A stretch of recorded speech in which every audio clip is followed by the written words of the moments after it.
I've been getting many questions, many comments about FFN, the North American Financial 15 Split Fund by Quadravest. So this split fund is currently giving a whopping 19% dividend yield. I also got asked about DGS, the Dividend Growth Split Share Fund by Brompton. This fund just passed the $15 unit NAV threshold, which means that they should finally be able to re-enable their dividend starting this month. And the yield on this one is even crazier at 21%. So what's the deal with these split funds? Should you invest in them right now to get this incredible high income, or are they too risky? So in this video, I'll do a deep dive on both of these funds. We'll check them out together. And after that, I'll give you my opinion on them.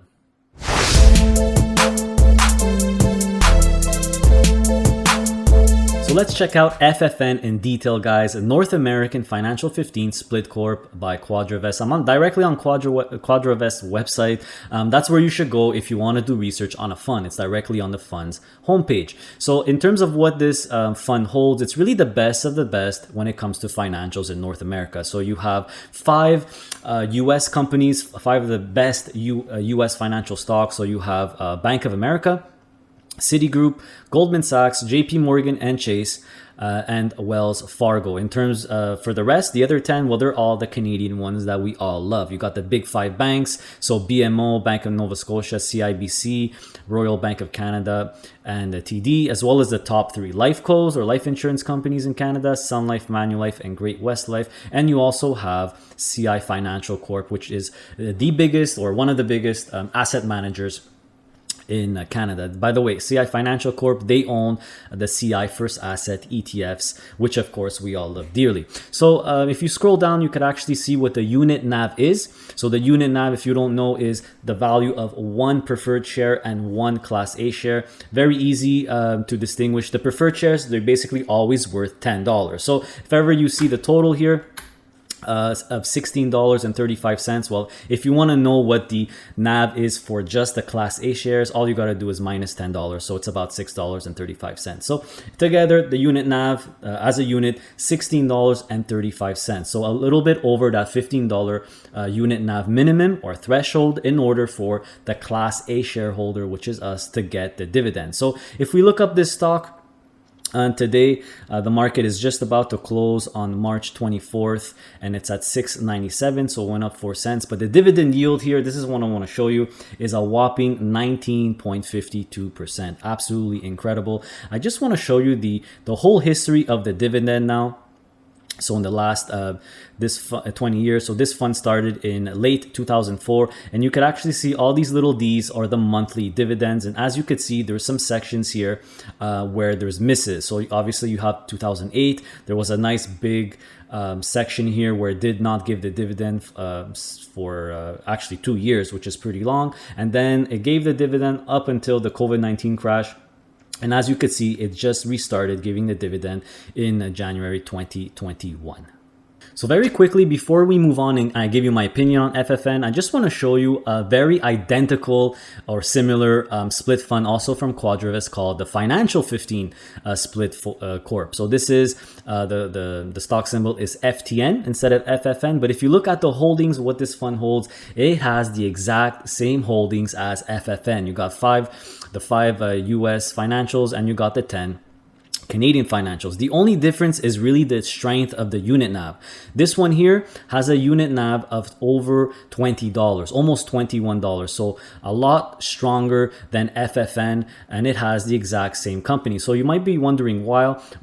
Well, the reason is that back in December 2020, they did a very aggressive share price consolidation. So what they did is for every share that you have of FTN, they give you 0.4 shares. So basically, if you were an existing shareholder like I was back before this consolidation, you lost 60% of your shares. So why did they do this? Well, it was really to boost up the unit NAV so they could actually start paying a dividend, even though it's a much reduced dividend if you were an existing shareholder. So the strength of the unit NAV on Financial 15, much stronger than FFN right now, even though they have identical holdings. If we actually look look up this stock as well today. It's at $11.04. So the dividend yield is a lot less than FFN, 13.66%, which is completely normal because the unit NAV is much stronger, which just means this one is much less risky because it has a much lower chance of missing future dividends. If we look at the chart, you'll see that it's pretty much identical, if not the same or identical to FFN. It missed the dividends at pretty much the exact same spots. And this one was created a little bit before FFN, a couple of months before, so at the end of 2003. So, should you invest in FFN right now? Well, like we saw, it's pure financials exposure, but it has really the top US and Canadian financial stocks. So the quality is definitely there. But if you feel that these financial stocks will remain pretty stable for the next little while, which could definitely be the case, then it could definitely be worth it and highly rewarding with that huge income. But if there's a market crash or a market correction, we all know what goes down first, right? Financial stocks. So you can expect, or you need to expect, to miss a few dividends during those bad market cycles. So my personal opinion on FFN, well, I think that considering one, that the current unit NAV is just over $16, so pretty close to that $15 threshold, and two, that it does miss dividends fairly often during bad market cycles, I would rather invest in FTN instead, or Financial 15, also by Quadravest. Like we just saw, you won't get the same dividend yield. It's giving about 13% instead of 19% like FFN. But FTN's unit NAV is way stronger than FFN's at over $20 now. This is because they had an aggressive share price consolidation back in December 2020. So the strength of the unit NAV is very important, guys, when you look at split share funds, because when another crash happens, like in 2008 or in March and April of 2020, FTN has a lot more leeway than FFN not to go under that $15 unit NAV threshold. So also they pretty much have the same holdings. So I personally prefer FTN over FFN as a safer option with less yield, however. Now, if you really don't want to deal with the $15 unit NAV threshold rule that all split funds have, well, you could invest in Income Financial Trust. The stock symbol is INC.UN. This is an income fund also managed by Quadravest, but it's not a split fund. It's one of my favorite funds when it comes to pure financials exposure. It holds a lot more companies than the two split funds, and it has a very unique dividend policy where they always target a 10% yield based on stock price. So I talk about this fund in detail in another video, so make sure to check it out if you haven't seen it. The banner should be appearing on your screen right now. All right, so now let's check out DGS. So let's check out DGS in detail, guys. The dividend growth split core from Brompton. I'm directly on their website. As you could see, the NAV for the Class A is $5.38. The NAV for the preferred shares, it's always about $10, $10.03. Add them together and you have the unit NAV, which just passed $15 this month. So they should be re-enabling their dividend. Actually, they did. They just announced it. I'll show you that in a second. First, I want to show you the portfolio breakdown. So this is primarily in Canada. It's 86% Canada, but they also threw in, and you can see here that here 12.5%, a global equities ETF. So this is the ETF they threw in here. This is an ETF that they manage. It's the Brompton Global Dividend Growth ETF. So what it is, what's in there? Well, global dividend grower companies, or companies that tend to grow their dividend over time. So I like this idea because it gives a little bit more diversity instead of just focusing on Canada. So there's in this, you have US funds, Europe funds. When I say funds, I mean stocks. All over the world, as well as Canada. So a little bit more diversification. In terms of the sector allocation, it's primarily financials. That's no surprise because most of the best companies in Canada are financial stocks, the banks, the life cos, the asset managers, etc. But there's a lot of other really good diversification in terms of sector. There's industrials, there's that ETF like I mentioned, there's some energy, consumer, utilities, telecom. You could actually see the top 25 holdings here. So you'll recognize most of the companies. You got the two biggest railroads in Canada, so CPR and the CNR, and of course you have all the ones you'll recognize, the banks and a couple of other industrial companies like TFI International. some energy companies, consumer, you got restaurant brands, consumer, industrial, Magna. So really the best of the best when it comes to a Canadian dividend companies that have been around for a really long time, but a little bit more diverse, definitely a lot more diverse in terms of sector compared to FFN. Now, if we check the stock lookup here today, so it finished at $5.38. A lot of volume today. I'm sure it's because of it's getting close to that $15 unit nav. Or, I'm sorry, across the $15 unit nav. So that's when these split funds get a lot of action because people rush to buy it to really start getting the dividend again. So as you can see here, just 1 hour ago they released the news that they're re-enabling the dividend. You don't see the dividend yield here because the site hasn't been updated, but most probably it'll be updated in the next couple of days. But to figure out the yield, it's really easy, guys. All you need to do is divide the annual dividend rate, which for DGS is $1.20 or 10 cents a month, and you divide it by the current share price times 100. So the current dividend yield on DGS is an incredible 22.3% if you pick it up at this price at $5.38, which is absolutely incredible.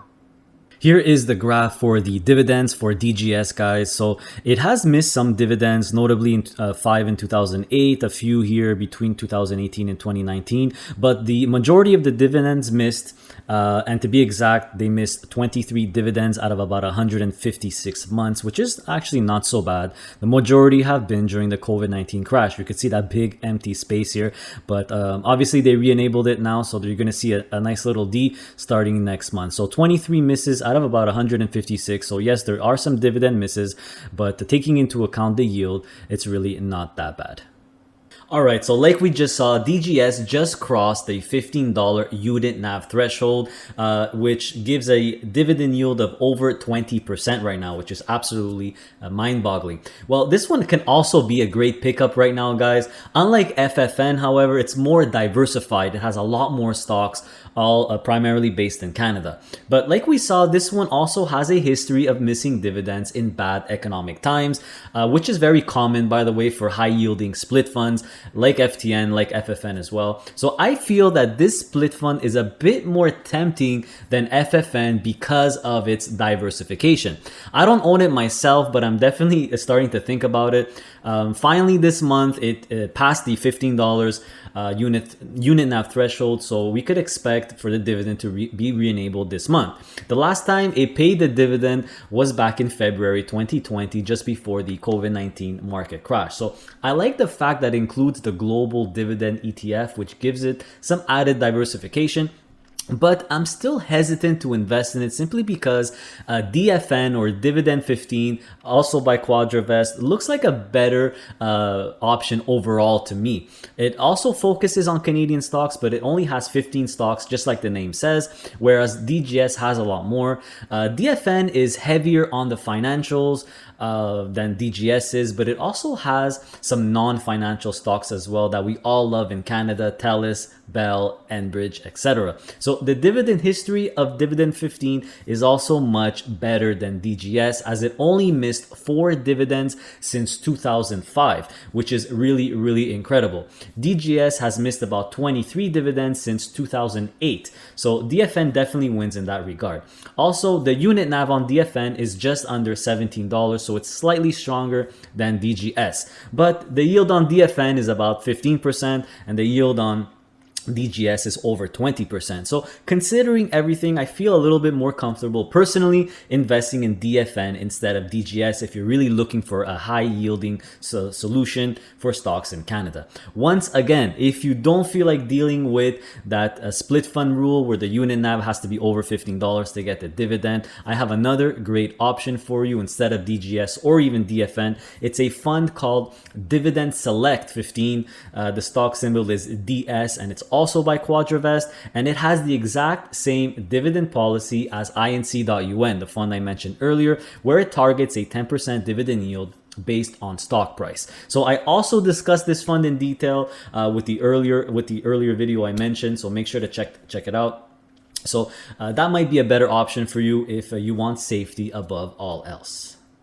So in summary, guys, it's really up to you to make the decision whether to invest in FFN or DGS. I presented my findings and opinion on them. Keep in mind, these are my personal opinions. Like I always say, there is no right or wrong way of investing. DGS and FFN are what I like to call high risk, high reward, income focused funds. The reward is really the high income and the risk is the probable chance of missing dividends during stock market crashes or stock market corrections. If you can accept those risks, go for it by all means. The important message I wish to convey to all of you guys when you're trying to decide whether or not you want to invest on a higher risk, higher reward fund is that they could definitely be worth it if you're a long-term buy and hold investor, but you should at least have a solid and strong foundation first. You need to be prepared to miss dividend payments once in a while with these funds, which really isn't the end of the world, but it can be if all you have is these high risk split funds.